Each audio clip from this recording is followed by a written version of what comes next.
Assalamualaikum warahmatullahi wabarakatuh. Perkenalkan, nama saya Putri Girayani.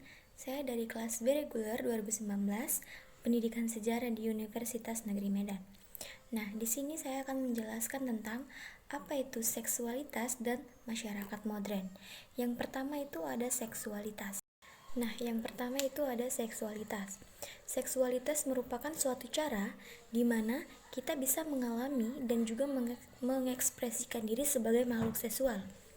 Seksualitas juga meliputi semua aspek yang berkaitan dengan seks, yaitu jenis kelamin, gender, nilai, sikap, maupun orientasi seksual, kesenangan perilaku, hubungan, dan juga reproduksi. Dalam seksualitas itu juga terlibat suatu ketertarikan seksual terhadap orang lain, di mana sebagian besar pada lawan jenis atau heteroseksual itu sebagian pada sesama jenis seperti homoseksual.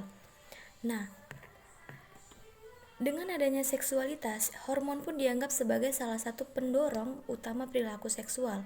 Pria memiliki hormon androgen yang lebih tinggi, sementara wanita memiliki hormon estrogen dan progestin yang lebih tinggi, di mana itu mempengaruhi fungsi seksual dan reproduksi pada pria dan juga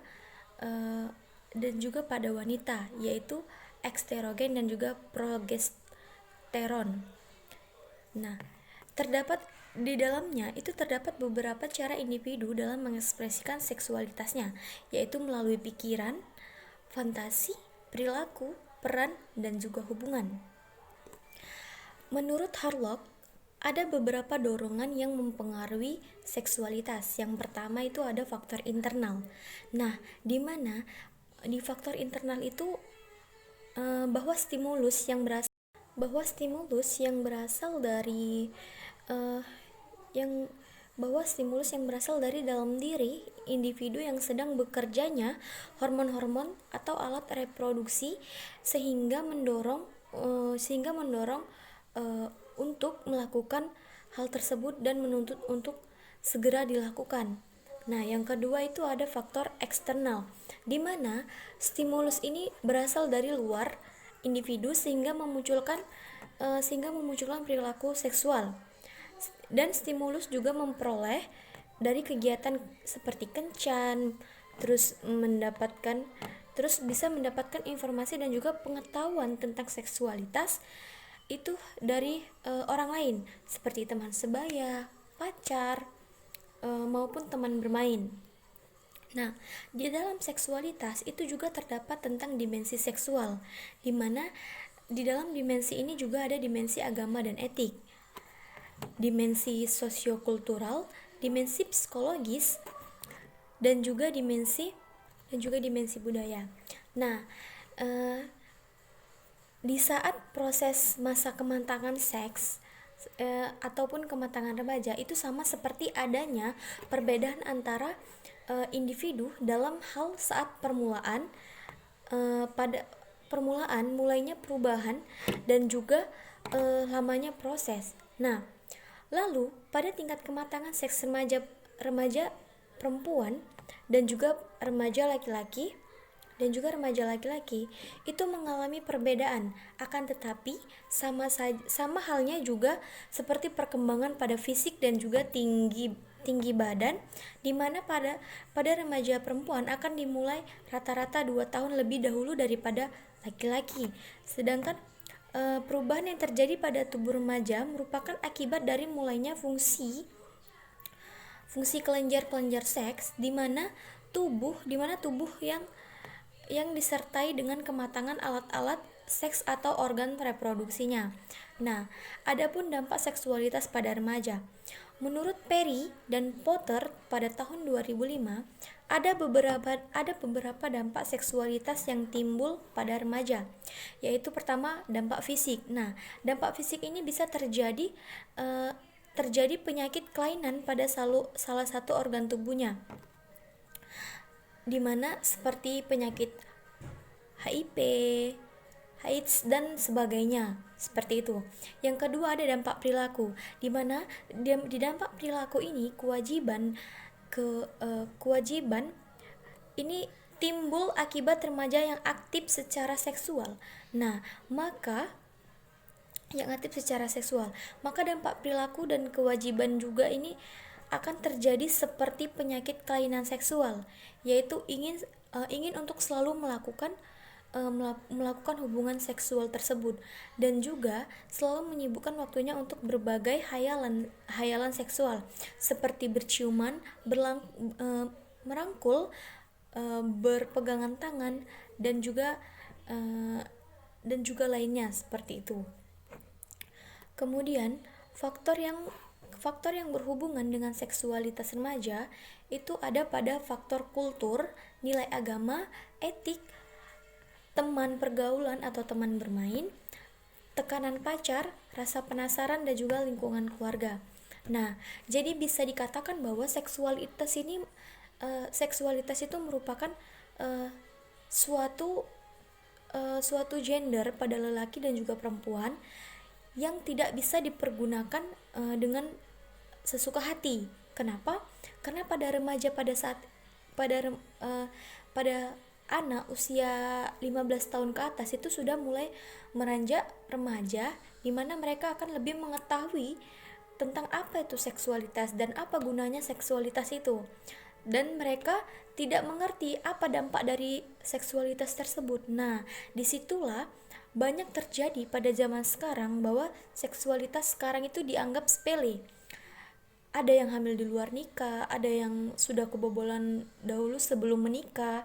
Nah, seperti itu. Itu akibat juga dari faktor teknologi, di mana mereka menggunakan teknologi pada sosial media itu tidak dipergunakan dengan baik, tidak dipergunakan untuk mengetahui hal-hal yang baik, positif, dan juga untuk mencari ilmu tentang ilmu yang sangat berguna bagi mereka, tetapi malah mereka mencari tahu tentang seks tersebut. Maka terjadilah yang namanya seks bebas. Seks bebas dengan pengertian seksualitas tersebut. Nah, kemudian saya akan menjelaskan tentang apa itu masyarakat modern. Masyarakat modern adalah masyarakat yang sebagian besar warganya itu mempunyai orientasi nilai budaya yang terarah di kehidupan dalam peradaban masa kini. Nah, pada umumnya masyarakat modern itu juga tinggal di daerah perkotaan, sehingga disebut masyarakat kota. Namun, tidak semua masyarakat kota tidak dapat disebut masyarakat modern, sebab orang kota tidak memiliki orientasi ke masa kini, misalnya gelandangan. Nah, masyarakat modern itu juga diartikan sebagai suatu komunitas tertentu yang lebih mendahulukan rasionalitas dan juga serta ilmu pengetahuan. Itu semua kemudian diwujudkan dalam bentuk teknologi. Lalu ada ciri-ciri masyarakat modern. Yang pertama itu hubungan antar manusia terutama didasarkan atas kepentingan pribadi. Yang kedua ada yang namanya hubungan dengan masyarakat lain. Nah, ini dilakukan secara terbuka dengan suasana yang saling mempengaruhi. Yang ketiga itu ada kepercayaan yang kuat akan ilmu pengetahuan teknologi sebagai sarana untuk meningkatkan kesejahteraan masyarakatnya. Yang keempat itu ada masyarakat yang tergolong ke dalam macam-macam profesi yang dapat dipelajari dan juga dapat ditingkatkan dalam lembaga pendidikan dan juga keterampilan dan kejuruan. Yang kelima itu ada tingkat pendidikan formal pendidikan formal. Yang keenam ada hukum yang berlaku. Nah, di mana hukum ini tertulis sangat kompleks di dalam suatu hukum yang berlaku. Yang ketujuh ada ekonomi. Yang kedelapan ada tindakan-tindakan sosial yang bersifat pilihan. Yang kesembilan itu ada orientasi terhadap perubahan. Dan yang kesepuluh ada berkembangnya organisasi dan juga diferensiasi. Masyarakat modern itu juga merupakan suatu komunitas tertentu yang lebih mendahulukan rasionalitas serta ilmu pengetahuannya dan juga pengetahuannya dalam mewujudkan suatu bentuk teknologi. Masyarakat modern itu bisa dilihat dari berbagai aspek. Yang pertama ada aspek mental manusia, di mana di dalamnya itu cenderung didasarkan pada pola pikir serta pola perilaku manusia tersebut. Yang kedua memiliki sifat keterbukaan. Nah, di mana dalam sifat keterbukaan itu kita bisa menerima pandangan dan juga gagasan dari orang lain. Seperti jika kita akan melakukan sesuatu, nah di situ pasti ada seseorang yang ingin memberikan masukan kepada kita. Nah, disitulah kita bisa menerima gagasan-gagasan dari mereka dan juga bisa kita terapkan atas masukan-masukan dari mereka. Yang kedua itu ada aspek teknologi, di mana teknologi juga merupakan faktor utama untuk menunjang kehidupan ke arah kemajuan atau modernisasi yang lebih baik lagi. Yang kedua itu sebagai hasil ilmu pengetahuan dengan kemampuan produksi dan efisiensi yang tinggi. Yang ketiga ada aspek pranata sosial, di mana di dalam aspek pranata sosial ini terdapat 4 pranata sosial. Yang pertama ada pranata agama, yang kedua ada pranata ekonomi, yang ketiga ada pranata keluarga, dan juga yang keempat ada pranata pendidikan. Yang kelima juga ada pranata politik. Ternyata di dalam aspek pranata sosial itu ada 5. Lalu kemudian, jadi kesimpulannya itu adalah masyarakat modern itu merupakan masyarakat yang mempunyai orientasi nilai budaya yang terarah dalam kehidupan ataupun peradaban masa kini, di mana semua itu sudah ada teknologi dan juga kemajuan dalam keterampilan pendidikan dan juga pengetahuan mereka tentang